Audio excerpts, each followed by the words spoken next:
اب جس وقت شیطان نے دیکھا نا کہ حضرت جبریل علیہ السلام اور فرشتے ہزار اتر چکے ہیں، شیطان کو تو پتا تھا کہ یہ فرشتے ہیں، اب میری خیر تو نہیں ہے، اس لیے شیطان جو ہے نا ہاتھ چھڑا کر پیچھے جانے لگا۔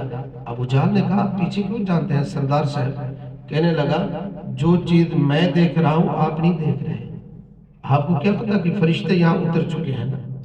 تو گویا کہ اسی طرح کھڑے کھڑے اچانک جسم اس کا غائب ہوا اور بالکل وہ غائب ہو گیا، چونکہ وہ شیطان تھا، شیطان جنوں میں سے ہے اور شیطان ہمیں نظر نہیں آتا۔ چنانچہ شیطان جنوں میں سے نہ نظر آنے والی ایک چیز ہے اور ہمارا دشمن ہے، اور دشمن کبھی بھی یاد رکھیں خیر خیر نہیں چاہتا۔ میرا اور آپ کا کوئی بھی دشمن و مخالف ہو نا، وہ دوستی کی شکل میں بھی ہمارا نقصان کرے گا، اس کی کوشش یہی ہوگی کہ میں ان کو نقصان پہنچاؤں۔ اس کے اوپر ایک واقعہ، سیدنا امیر معاویہ رضی اللہ تعالیٰ عنہ صحابی رسول ہیں، کاتب الوحی ہیں۔ ایک مرتبہ ان کی تہجد کی نماز رہ گئی اور نماز فجر کے لیے اٹھے، نماز فجر تو بجماعت ادا کر لی، لیکن تہجد رہنے کی وجہ سے آپ کو بڑا افسوس ہوا، اللہ سے بڑا روئے، توبہ اور معافی مانگی، گڑ گڑائے اور سارا دن روتے ہوئے توبہ اور معافی کی حالت میں گزارا۔ اللہ پروردگار نے بڑا نوازا، اللہ کو رونا دھونا تو بڑا پسند ہے نا۔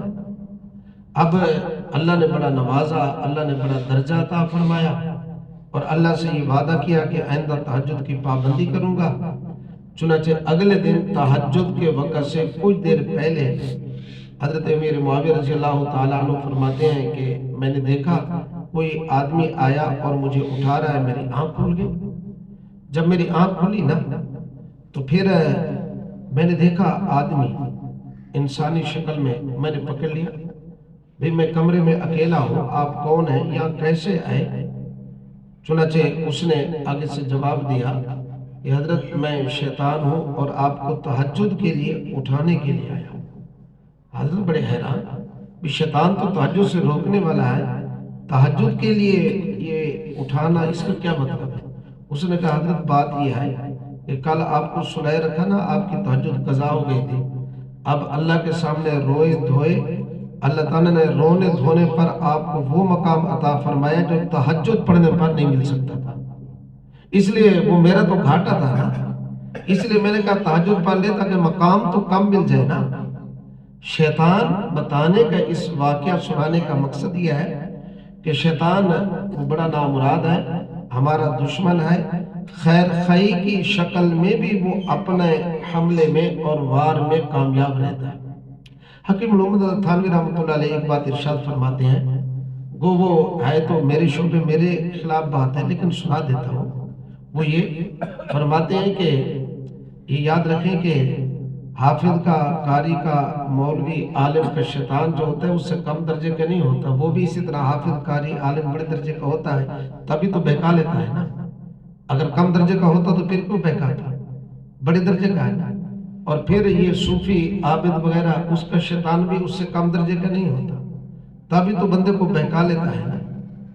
فرمایا حضرت تھانوی رحمۃ اللہ علیہ نے کہ یہ شیطان ان دو پیچ کو جانتا ہے، اس لیے ہر بندے پر اس کی طبیعت اور سطح کے مطابق، درجے کے مطابق حملہ کرتا ہے۔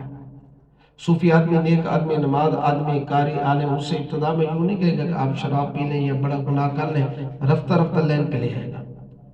تو باہر کیا، شیطان چونکہ ہمارا دشمن ہے، جب ہم قرآن کی تلاوت کے لیے بیٹھیں گے، قرآن کی تلاوت شروع کریں گے، بھی وہ تو دشمن ہے، اور تلاوت کے اوپر بندے کو اپنے رب کا قرب نصیب ہوتا ہے، اور قرآن کی تلاوت کرنے والا بندہ ایسے ہے جیسے اللہ سے ہم کلامی کر رہا ہو، اللہ سے گفتگو کر رہا ہو۔ قرآن پڑھنے والے پر اللہ کی طرف سے رحمتیں اور برکتیں اترتی ہیں، اس بندے پر، اس کے گھر پر، اس کے اہل و عیال پر۔ اب ساودھان ہے کہ شیطان کو یہ چیز تو برداشت نہیں ہے کہ یہ بندہ اولاد آدم ترقی کرے، اللہ کی رحمتیں ملیں، اللہ کا قرآن پڑھے، اس لیے شیطان آ کر یہاں رکاوٹ ڈالتا ہے کہ یہ عبادت مومن آدمی نہ کر سکے. تو اس لیے آدمی شروع کے اندر اللہ نے حکم دیا کہ ظالم ہے اور وہ رکاوٹ ڈالے گا، اس لیے تم اللہ پروردگار کی پناہ میں آ جاؤ. اعوذ باللہ من الشیطان الرجیم. اب یہاں ایک چھوٹی سی بات اور بھی عرض کرتا چلوں، سمجھاتا چلوں، وہ یہ کہ جب شیطان ہمارا دشمن ہے، ہمارا مخالف ہے، اس نے ہمیں غلط کام کرانے ہیں، تو پھر اللہ تعالیٰ نے اس کو پیدا کیوں کیا؟ تھوڑی سی گونج کر، اللہ تعالیٰ نے اس کو پیدا کیوں کیا؟ اللہ تعالیٰ اس کو پیدا ہی نہ کرتے. لیکن یاد رکھیں پیدا کرنے کی بھی حکمت ہے. وہ حکمت کیا ہے میرے بھائی؟ ذرا آپ اس کو مثال کے ذریعے سمجھیں نا.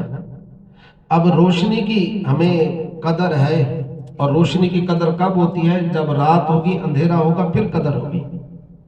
اگر رات ہی نہیں ہے تو روشنی کی قدر کہاں ہوگی میرے بھائی؟ ایمان کی قدر ہے اس لیے کہ اس کے مقابلے میں کفر اور شرک کے اندھیرا بھی کھڑا ہے نا، اس لیے ہے نا. تو تورف الاشیاء بازدادہا کہ چیز کی جو ضد ہوتی ہے نا، اسی چیز کی بندے کو قدر اور پہچان حاصل ہوتی ہے.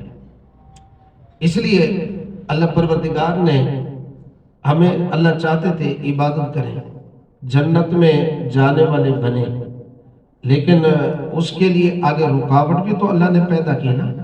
اب رکاوٹ کے ہوتے شیطان وہ کیا کرے گا؟ صبح نماز کے لیے میٹھی میٹھی مٹھیاں بھی بھرے گا اور بستر بھی گرم کر کے، اور دل میں خیال چلو کوئی بات نہیں اللہ معاف کرنے والے ہیں، وہ رکاوٹ بھی ڈالے گا. اور پھر بندہ اٹھ کر جا کے نماز پڑھے نا، یہ کمال ہے. اگر رکاوٹ نہ ہو تو پھر تو کمال نہیں ہے نا. فرشتے کہہ دیں کہ جی ہم نے آج تک کبھی گناہ نہیں کیا، یہ کمال کون سا ہے؟ ابھی تمہارے اندر گناہ کرنے کی طاقت ہی نہیں ہے.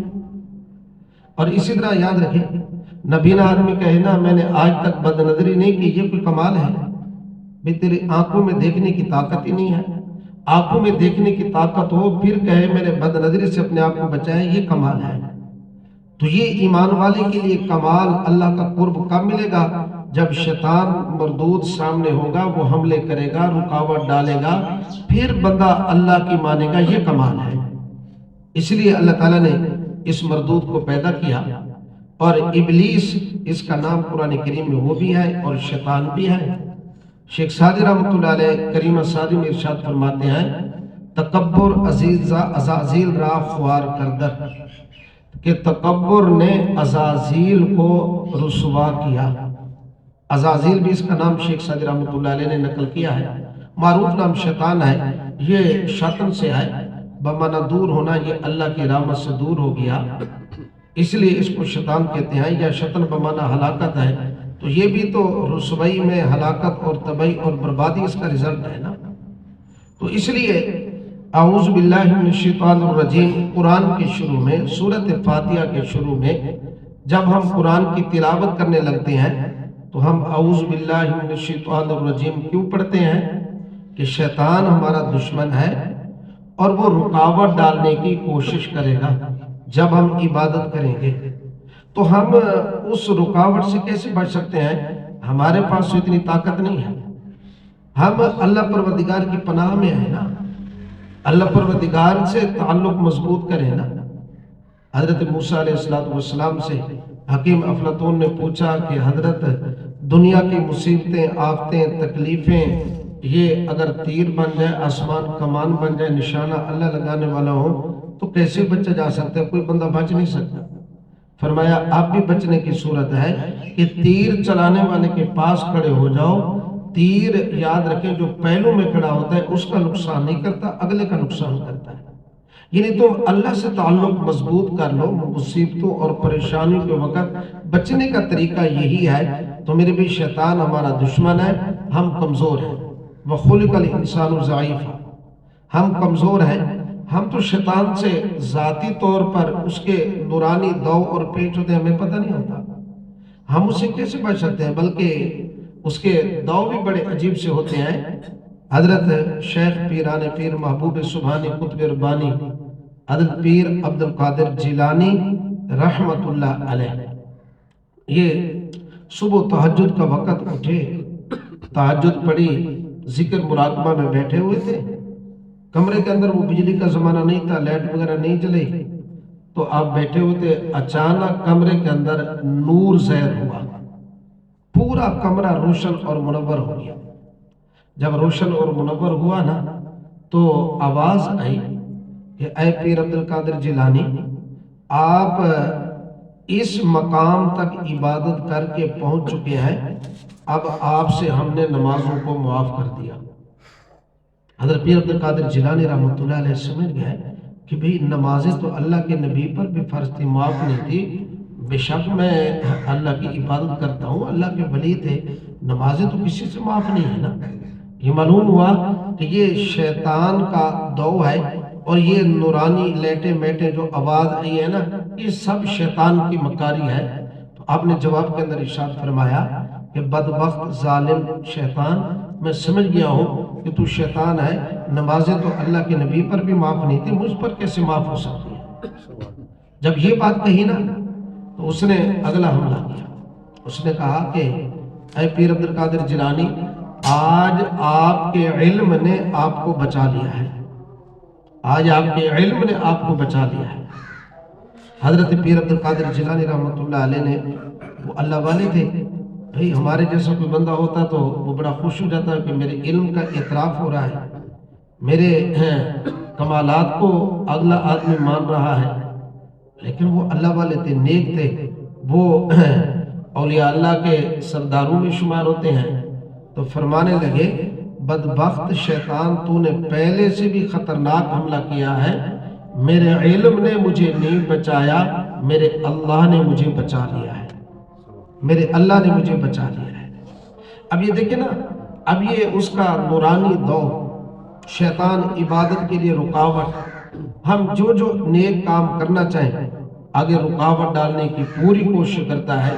جب ہم قرآن کی تلاوت کریں گے، سورۃ فاتحہ پڑھیں گے تو شیطان رکاوٹ تو ڈالے گا۔ اب اس سے بچنے کا طریقہ کیا تھا ہمارے پاس؟ اس سے بچنے کا طریقہ یہ تھا کہ اللہ ہمارے خالق بھی ہیں، مالک بھی ہیں، ان اللہ علی کل شیء قدیر ذات بھی ہے، ہم اس اللہ کی پناہ میں آ جائیں، اس اللہ سے، اس اللہ کی حفاظت میں آ جائیں۔ اس لیے اعوذ باللہ من الشیطان الرجیم پڑھنے کی ہمیں ترغیب دی گئی ہے۔ ایک صحابی تھے، کہنے لگے یا رسول اللہ صلی اللہ علیہ وسلم، میں جب نماز کے لیے کھڑا ہوتا ہوں نا تو شیطان نامراد بسا اوقات میرے سامنے محسوس ہوتا ہے، آگے رکاوٹ ڈال رہا ہے۔ تو آپ صلی اللہ علیہ وسلم نے اس کو فرمایا تو اعوذ باللہ من الشیطان الرجیم پڑھ لیا کر، یعنی اللہ کی پناہ میں آ جانا۔ اسی طرح ایک حدیث پاک میں یہ بھی ہے، یہ ڈرونے خواب اور برے خواب جو ہوتے ہیں نا، یہ شیطان کی طرف سے ہوتے ہیں۔ تو میرے آقا نے فرمایا کہ جب تمہیں رات کو کوئی برا ڈرونا خواب نظر آئے نا تو پھر کیا کیا کرو؟ میرے آقا نے فرمایا کہ کروٹ بدل لیا کرو، اور تھوک نہ بھی ہو تو یوں نیچے زمین کی طرف تھو تو کر دیا کرو، اور پڑھ دیا کرو اعوذ باللہ من الشیطان الرجیم۔ جب تم یہ پڑھ لو گے نا، اللہ تعالیٰ اس خواب کی بری تعبیر سے تمہاری حفاظت فرمائیں گے۔ اب یہاں بھی شیطان آ رہا ہے نا، تو ہم اللہ کی پناہ میں آ رہے ہیں۔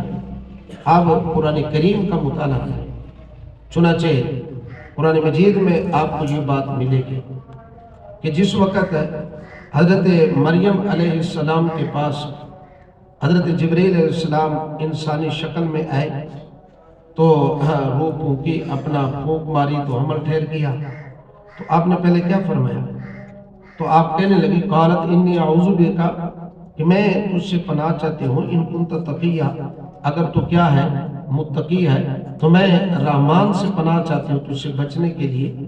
فرمایا کہ اب یہاں دیکھیں اعوذ، تو یہ انسان میرے پاس اجنبی یا تنہائی میں آ گیا تو حضرت مریم علیہ السلام بھی اللہ کی پناہ میں آ رہی ہے۔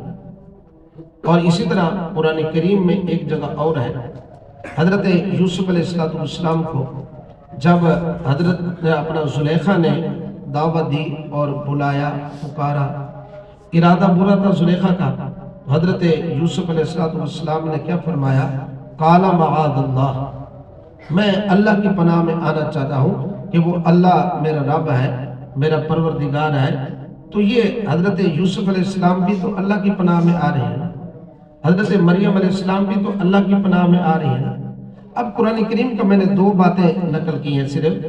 آپ قرآن کریم کا اگر مطالعہ کریں تو 20 جگہ آپ کو ملے گا کہ مقدس ہستیاں بھی شیطان کے شر سے بچنے کے لیے اللہ کی پناہ میں آتی تھی. میرے آقا امام حسن امام حسین رضی اللہ تعالیٰ عنہما کو جب دم کرتے نا تو یوں پڑھا کرتے تھے اعوذ بکلمات اللہ التامات من شر ما خلق. اب یہ برے فرمایا مخلوق کی جو اپنا کلمات کے برے شر وغیرہ برائی اس چیز سے اے حسن حسین میں تمہیں اللہ کی پناہ میں دیتا ہوں. اب یہاں بھی تحفظ کا معنی پناہ ہوتا ہے نا، میں اللہ کی پناہ میں. اچھا قرآن کریم کی جو آخری 2 صورتیں ہیں میرے آقا پر جادو ہوا، دونوں صورتیں اکٹھے نازل ہوئی. قل اعوذ برب الفلق میں صبح کی رب کی پناہ میں آتا ہوں. قل اعوذ برب الناس میں لوگوں کے رب کی پناہ میں آتا ہوں. تو گویا کہ آدمی اللہ کی پناہ میں جب آ جائے نا تو پھر شیطان مردود کے شر سے بچ جاتا ہے. یہ حکمت اور راز ہے کہ جب ہم سورۃ فاتحہ یا قرآن کریم کو شروع کر رہے ہوں تو پہلی مرتبہ اعوذ باللہ من الشیطان الرجیم پڑھنا لازمی ہے، ضروری ہے. بمعنی فرض نہیں کہہ رہا، لازمی کا مطلب اس کا پورا اہتمام کرنا چاہیے. اعوذ باللہ پڑھنا ہے سنت عمل. قرآن کریم کے شروع کے اندر بھی پہلے اعوذ باللہ پڑھنا سنت ہے. اور نماز کے اندر یاد رکھیں کہ پہلی رکعت کے اندر یہ سورۃ فاتحہ اور بسم اللہ سے پہلے اعوذ باللہ من الشیطان الرجیم پڑھنا بھی سنت عمل ہے. اگر کوئی بندہ بھول گیا اعوذ باللہ نماز میں نہیں پڑھی سورۃ فاتحہ بسم اللہ سے پہلے تو فرمایا اس کی نماز ہو جاتی ہے. سجدہ صاحب کی ضرورت بھی نہیں ہے. سجدہ صاحب کا تعلق تو واجب اگر چھوٹ جائے اس پر ہوتا ہے، فرض اپنی جگہ سے آگے پیچھے ہو جائے پھر سجدہ صاحب کرنا پڑتا ہے. یہاں اعوذ باللہ پڑھنی چاہیے. اور سورۃ فاتحہ کے شروع میں بھول گیا درمیان میں نہ پڑھے، نہ ہی سجدہ صاحب کرے. بھول تو اللہ معاف فرما دیتے ہیں نا. تو یہ حکمت اور راز ہے کہ سورۃ فاتحہ یا قرآن کریم سے پہلے. اچھا ایک مسئلے کی بات ذہن میں رکھیں، اعوذ باللہ کا تعلق صرف قرآن کی قرات کے ساتھ ہے کہ جب آپ تلاوت شروع کر رہے ہو نا پھر اعوذ باللہ من الشیطان الرجیم پڑھیں. ہر عبادت کے شروع میں اعوذ باللہ نہیں، وہاں بسم اللہ ہے. یہ اگلے جمعے بسم اللہ میں وضاحت آ رہی ہے، وہاں بسم اللہ پڑھنی چاہیے. اعوذ باللہ کا تعلق صرف قرآن کریم کی تلاوت کے ساتھ ہے. تو میں نے آج صرف تحفظ اعوذ باللہ من الشیطان الرجیم کا ترجمہ اور مفہوم اور تفسیری نکات عرض کیے. دعا ہے کہ اللہ تعالیٰ توفیق عمل نصیب فرمائے. وما علینا الا البلاغ.